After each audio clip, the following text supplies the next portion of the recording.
Can you hear that? That's my day.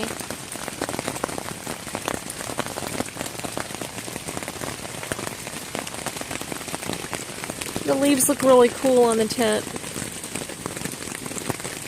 I am zeroing here at Devil's Backbone Brewery. It was a good day, not raining until sometime this afternoon.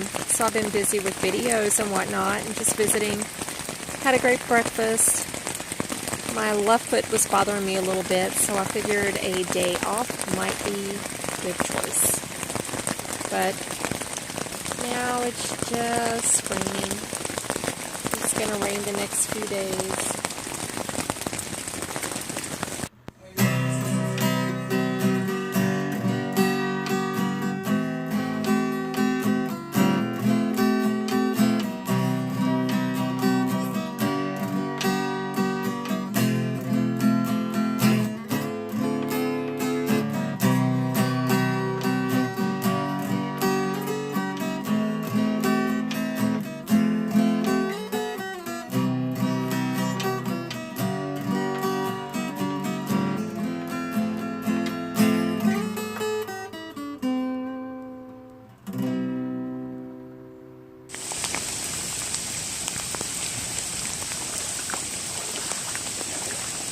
This is what happened at dinner.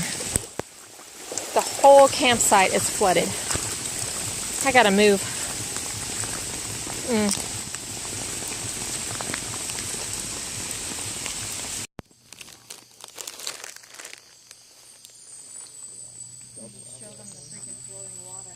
I know, right? I am gonna show them.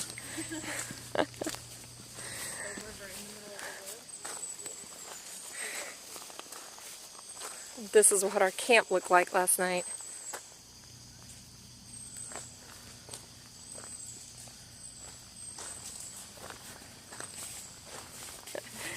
That is awesome. Awesome.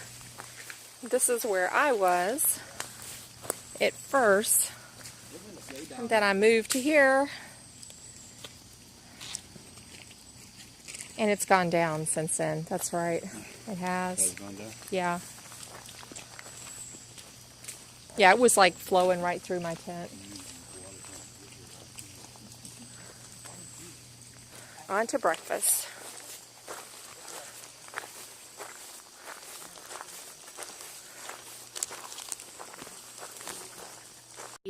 Devil's Backbone Brewery Company.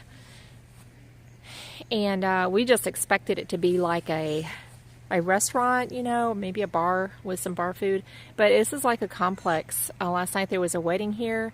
Looking straight over here is an open bar. And then they have a stage where they have bands.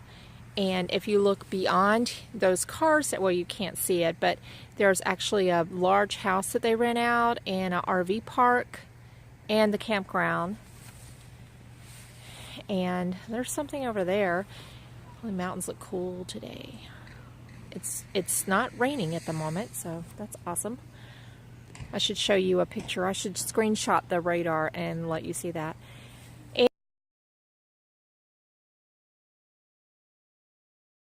And a wash house, and then there's the summit where we have breakfast. We're still in there charging our things, but they're about to kick us out, so we're gonna have to move to another charging area somewhere. So it's quite a nice place. Don't miss it if you are hiking through here and you get to Reed's Gap. They may or may not pick you up, but we had no problem getting a ride. I mean, we didn't even have our thumbs out, and people just stopped and offered us a ride. So you can get here easily, and they do have a shuttle that takes you back to the trail, and the trail's like right at the top of the mountain, so it's not far at all. But it's far to walk. I think it's like 3 miles or 5 miles. Okay, well, since I'm not hiking the trail, I'll show you the hike back to the campsite.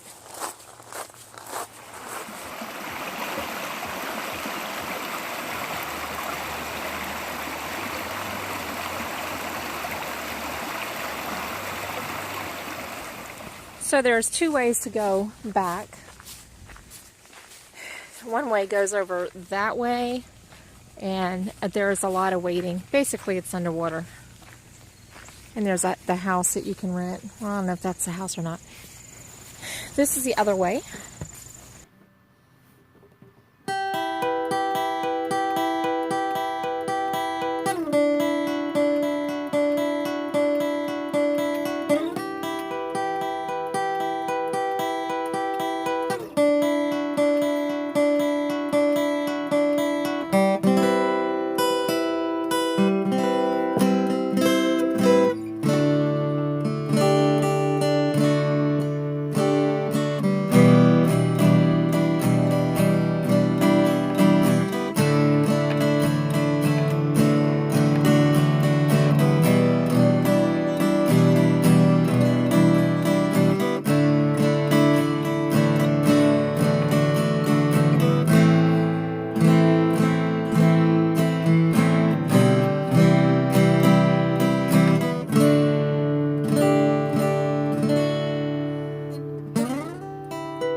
Okay, so the water's still running here, but this is what we had to do in the dark in more water, is go through all of this, carry in tents and tent contents, and we made it to the bathhouse.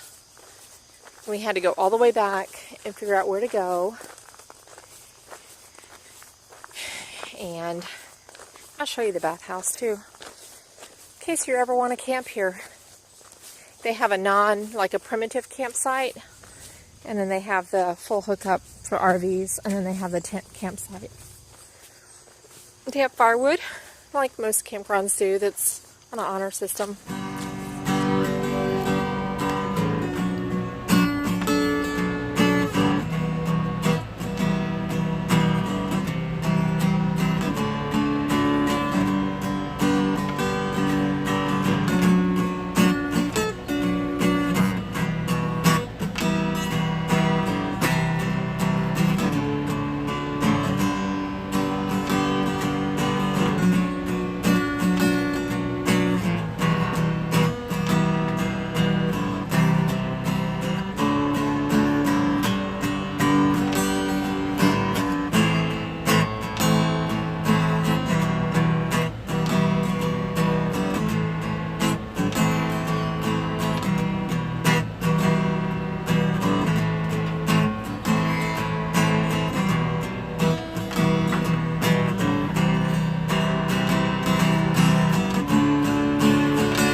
Vantage point. I'm telling you this because it's such an ordeal last night.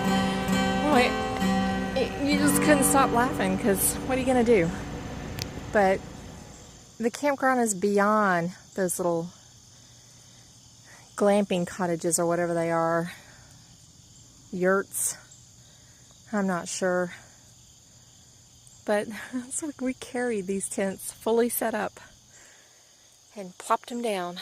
So I'm about to clean it out, and really the only thing that's wet is the floor because the water was coming up through the zipper. But yeah, I'm dry out as much as I can. It's supposed to rain later, but you know, when you're a hopeful optimist, you think it's not going to rain. Funny story. I just did all of this, and I felt a raindrop on my nose.